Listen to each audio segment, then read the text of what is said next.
I am Patrick, a sinner most unlearned, the least of all the faithful, and utterly despised by many. My father was Calpurnius, a deacon, son of Potitius, a priest of the village of Banavum, Tabernia. He had a country seat nearby, and there I was taken captive. I was then about 16 years of age. I did not know the true God. I was taken into captivity to Ireland with many thousands of people, and deservedly so, because we turned away from God and did not keep his commandments. Essa é uma cópia da Confissão de São Patrício, o testemunho de um homem considerado como o irlandês mais famoso de todos os tempos. Porém, os mitos e as lendas obscurecem a sua verdadeira identidade. Porventura foi ele quem fez a obra missionária milagrosa na Irlanda? Foi ele quem mandou para fora da Irlanda as serpentes? Meu nome é Fernando Iglesias e eu estou muito feliz em compartilhar com você o 5º programa da série O Sétimo Dia. Vamos falar sobre o personagem verídico chamado São Patrício, um homem diferente daquela lenda e da tradição. Logo falaremos mais sobre o prolongado esforço por substituir o sábado bíblico pelo domingo como o dia universal do culto cristão. Patrício nasceu na Escócia no final do IV século, na cultura céltica cristã. Sua religião foi muito diferente do cristianismo latino ou romano, adotado em outras partes da Europa Ocidental. Não sabemos quem foram os primeiros cristãos celtas, nem quem lhes deu a conhecer o cristianismo, nem mesmo quando teve início tudo isso. Porém, o que sim sabemos é que eles criam segundo escreveram Patrício e outros. Sabemos também que a crença deles estava fundamentada naquilo que entendiam das Escrituras. Contrário aos teólogos do cristianismo romano que salientavam mais e mais os ensinos da igreja e dos concílios, os pregadores celtas enfatizavam a Bíblia. Essa lealdade à Bíblia distinguia os cristãos celtas da comunidade cristã romana. Já que a Bíblia era a base da sua fé, era difícil para eles sujeitarem-se à autoridade da igreja romana. Na verdade, a igreja celta se desenvolveu fora da influência romana. Tinha raízes na mesma igreja que observava o sábado, cujo início ocorreu com Jesus e os seus apóstolos lá no I século. Esse antecedente do cristianismo original dos cristãos celtas nos indica que eles criam firmemente nas Escrituras, eles faziam o que a Bíblia lhes dizia. Esse mesmo antecedente nos indica que eles receberam o cristianismo antes que a observância do domingo ganhasse fama. Não existe nada nos escritos de Patrício indicando que ele tenha aceito os ensinos dos padres da igreja. Ele reconhecia somente as Escrituras para apoiar sua crença, sua prática e suas pregações. Veja bem, a religião de Patrício era totalmente diferente da religião de Roma, tanto na forma como na substância. A Bíblia, não a igreja, era a fonte de verdade. Ele foi fiel aos ensinos contidos nela e obediente aos seus mandamentos. Essa é a religião que ele foi chamado a levar para o povo da Irlanda. Sequestrado pelos invasores, Patrício e milhares mais foram levados à Irlanda para serem vendidos como gado. Ali ele passou 6 anos trabalhando como escravo para um camponês. Every day I had to tend sheep, and many times a day I prayed. The love of God and his fear came to me more and more, and my faith was strengthened. And this even when I was staying in the woods and on the mountains. And I used to get up for prayer before daylight, through snow, through frost, through rain. And there one night I heard in my sleep a voice saying to me, "Soon you will go to your own country." And again, after a short while, I heard the voice saying to me, "See, your ship is ready." And it was not near, but at a distance of perhaps 200 miles, and I had never been there, nor did I know a living soul there. And then I took to flight. and I left the man with whom I had stayed for 6 years.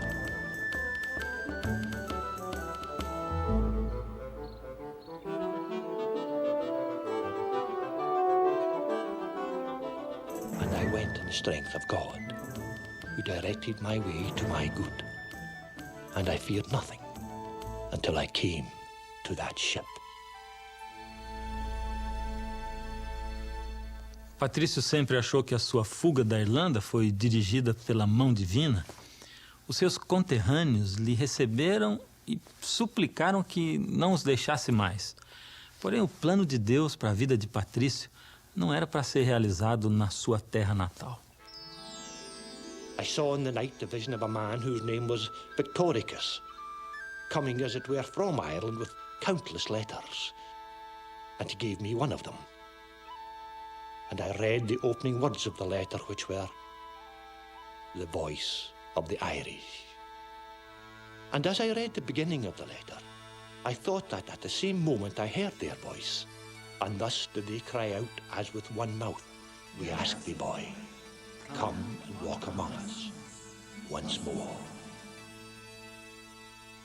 Então, respondendo às vozes dos irlandeses, Patrício voltou à Irlanda. Ali, sua ocupação como pregador e instrutor lhe rendeu ao final o título de santo, colocando-o entre os missionários cristãos mais conhecidos do mundo. Mas um fato não muito conhecido é o seguinte: São Patrício observava o repouso do 7º dia. 2 séculos após a sua morte, seu biógrafo escreveu que todo o 7º dia Patrício e seu amigo Vitórico se reuniam para orar e confraternizar. Alguns historiadores até acreditam que o amigo especial de Patrício nos sábados era, na realidade, um anjo. Não precisamos depender apenas dos escritos nem das experiências de Patrício para entender a história da observância do 7º dia na Irlanda, pois suas antigas leis prevaleceram na história das tribos irlandesas por muitos anos, e essas leis estipulavam, entre outras coisas, que o povo devia guardar o repouso do 7º dia. Parece ter sido costume nas igrejas célticas primitivas guardar o sábado judaico, como um dia para descansar do trabalho. Obedeciam o 4º mandamento literalmente no 7º dia da semana. Enquanto a frouxidão a qual se diz ter prevalecido entre os celtas quanto à observância do dia do Senhor não pode ser desculpada, pode até um certo ponto ser explicada. O repouso do sábado judaico, 7º dia, continuou sendo considerado pelos cristãos primitivos como um dia de descanso, ao passo que o 1º dia da semana era observado como um dia de alegria em comemoração da ressurreição. À medida que a influência da religião romana ia crescendo, a mesma foi afetando gradualmente a prática sabática de alguns cristãos celtas nas Ilhas Britânicas. No início do 6º século, já era comum que os crentes celtas santificassem tanto o sábado como o domingo. Assim ocorreu durante a vida do sucessor espiritual de Patrício, um irlandês chamado Colomba. Ele havia se formado em uma das escolas estabelecidas por Patrício. Nascido em 521, de uma família nobre, ele desistiu do trono da Irlanda e aceitou um chamado mais alto. Colomba estabeleceu sua base missionária na ilha rochosa de Iona. Ele e 12 amigos seus chegaram a esse posto remoto, navegando desde a costa oeste da Escócia em pequenas embarcações redondas feitas de peles de animais. Em Iona, Colomba fundou uma escola de treinamento para missionários, os quais levaram a mensagem cristã à Escócia e toda a Grã-Bretanha. Em relação à doutrina, ele era fiel às raízes cristãs célticas e guardava o sábado, o 7º dia, como dia de repouso. Enquanto se observava o domingo para honrar a ressurreição de Cristo, Colomba ensinava aos seus discípulos a observarem o sábado como igualmente sagrado. A maneira como ensinava a observar o sábado era que os seus seguidores fossem às margens da ilha Iona, meditassem na criação e nos assuntos de Deus, lessem as Escrituras e se fortalecessem espiritualmente neste santo dia. Colomba e seus irmãos missionários implantaram firmemente a religião cristã na Escócia. Os seus conversos resistiram à influência de Roma, onde o domingo era promovido como dia de culto.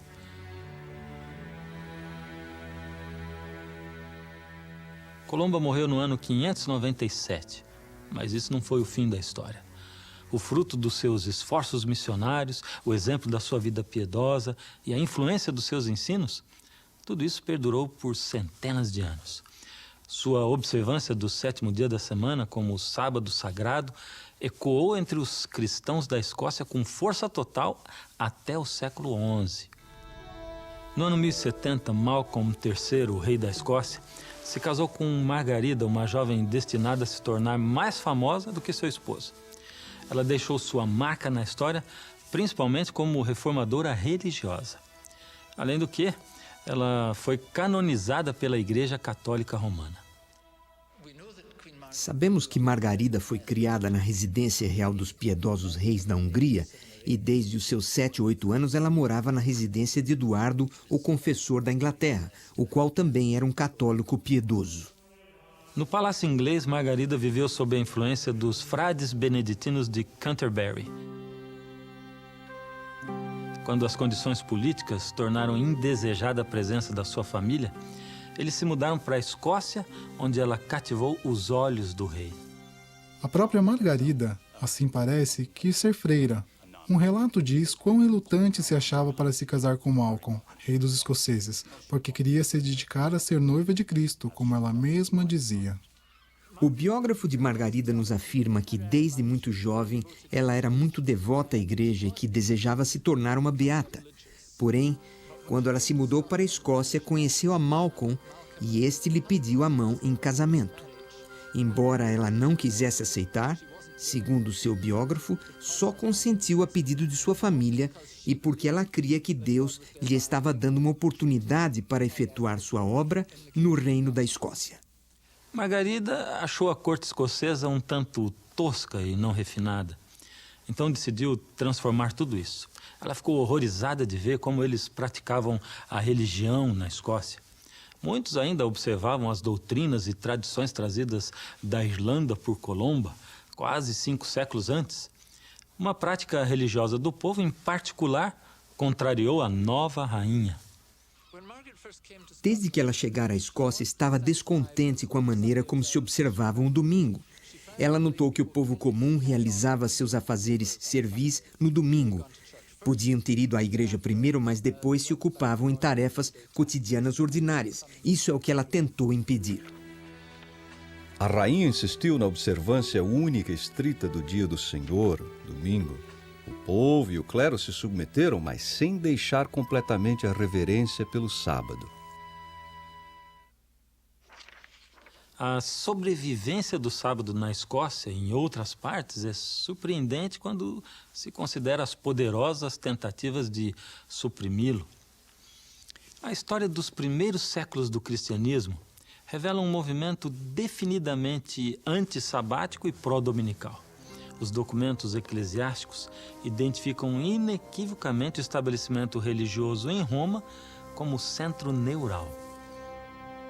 O esforço romano por substituir o sábado do 7º dia pelo domingo teve grande impulso em 321 da nossa era. Foi nesse ano quando Constantino mandou observar o domingo autorizado pelo Estado. Estranhamente, apesar de se dizer cristão, tinha muito pouco de cristianismo na sua lei dominical. Pior ainda, se parecia muito com uma lei pagã de adoração ao sol. No venerável dia do sol, que os magistrados e o povo que moram nas cidades descansem e que as oficinas estejam fechadas. Com o imperador complacente no trono, os líderes da Igreja Romana ganharam autoridade e influência. Nos seus concílios, eles deram passos intrépidos para impor a observância do domingo e para insistir que o sábado do repouso bíblico fosse profanado. Algumas das ações deles tinham um gosto definitivamente antijudaico. Os cristãos não devem judaizar descansando no sábado, mas sim trabalhar nesse dia. E se puderem, devem honrar o dia do Senhor, domingo, descansando como cristãos. Se alguém for achado judaizando, seja anátema de Cristo.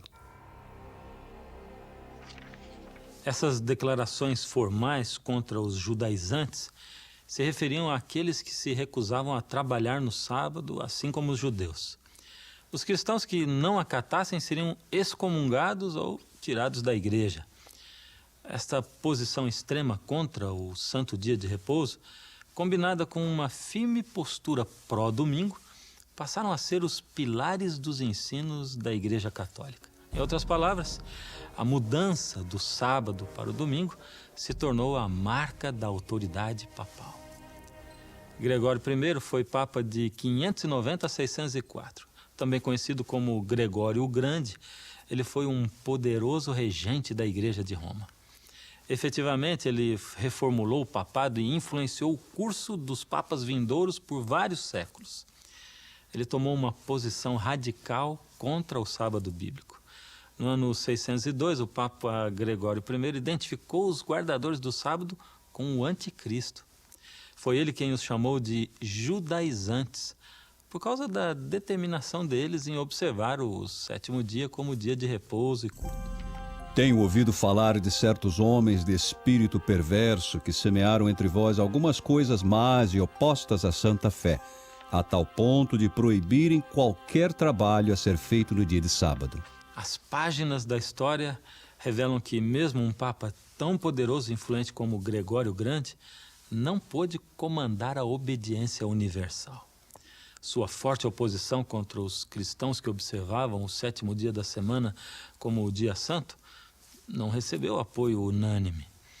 Por exemplo, na cidade de Milão, os cristãos se atreveram abertamente a observar o sábado, apesar da condenação do Papa com respeito à prática. A igreja de Milão seguiu as igrejas do Oriente, onde, pelo que parece, o sábado era favoravelmente apreciado. Ali, nas igrejas do Oriente, se reuniam no dia do sábado para adorar a Jesus Cristo, o Senhor do sábado. Através dos séculos, a campanha para estabelecer o domingo como substituto do sábado bíblico teve provavelmente pouco sucesso. Porém, essa campanha se intensificou quando uma investida ameaçou causar uma divisão severa entre os ramos oriental e ocidental do cristianismo.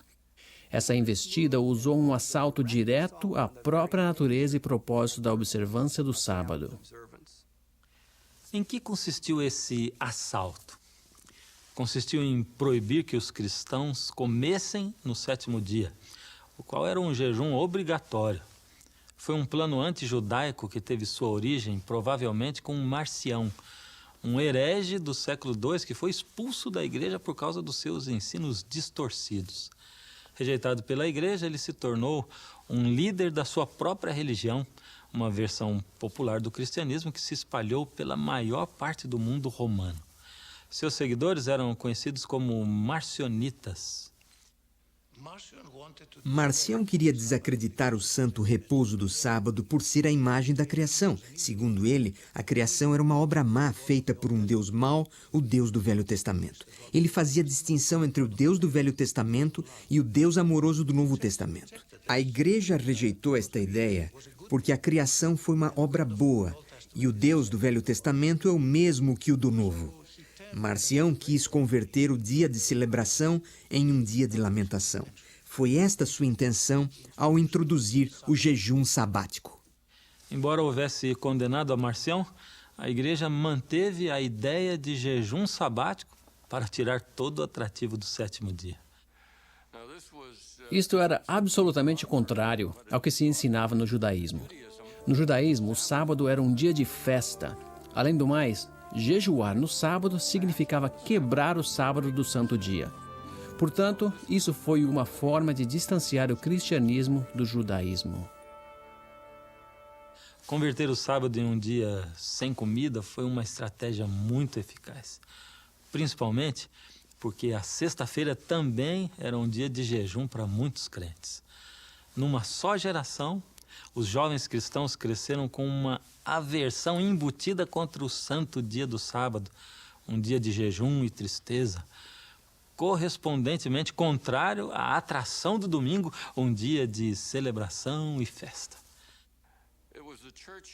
Foi a Igreja Romana que patrocinou o jejum no sábado e a festa no domingo. De fato, no IV século, o Papa Silvestre disse que, na realidade, isso era bom para mostrar desprezo aos judeus.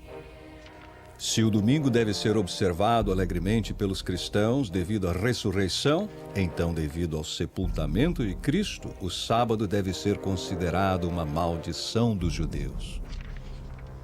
Em outras palavras, era ordenado aos cristãos jejuar no sábado para expressar o menosprezo aos judeus, como expressando uma maldição contra eles. Esse espírito anti-judaico não era incomum entre os líderes da igreja cristã naquela época. Mas mesmo assim, essa estratégia anti-sabática teve apenas um sucesso parcial, porque os líderes máximos da igreja se opuseram. Hipólito, um bispo do III século, achava que isso era um grande erro. Ainda alguns hoje mandam jejuar no sábado, do qual Cristo não falou nada, desonrando assim o Evangelho de Cristo.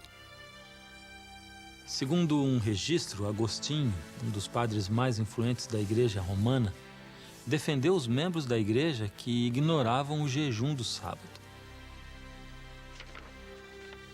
Alguns jejuam no sábado, outros não. Alguns tomam diariamente o corpo e sangue de Cristo, outros tomam nos dias marcados. Com respeito a estas e outras observâncias variáveis que podem ser cumpridas em qualquer lugar, tem-se a liberdade de cumpri-las ou não, baseado na escolha própria. E não há regra melhor para o cristão sábio e sério do que se ajustar à prática que ele achar sendo prevalente na igreja onde quer que ele assista. Para tal costume, se não for claramente contrário à fé ou à moral sensata, deve ser acatado como algo indiferente. No final, os líderes romanos alcançaram êxito em impor o jejum do sábado sobre os seus seguidores no mundo cristão ocidental. Porém, não se pôde dizer o mesmo no tocante ao que aconteceu no Oriente, onde a influência ortodoxa era muito forte. Houve resistência do cristianismo oriental e a visão do sábado era muito diferente nesse meio.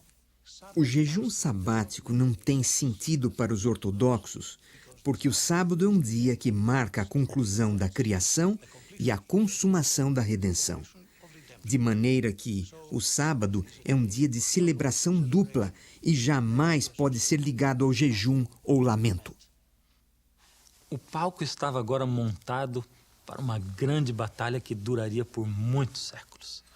De fato, a discórdia sobre o jejum do sábado acabou desempenhando um papel-chave na quebra entre o cristianismo romano católico e o ortodoxo oriental por 900 anos. Mas a continuação de toda essa história dramática nós veremos quando voltarmos com o 6º programa da série O Sétimo Dia.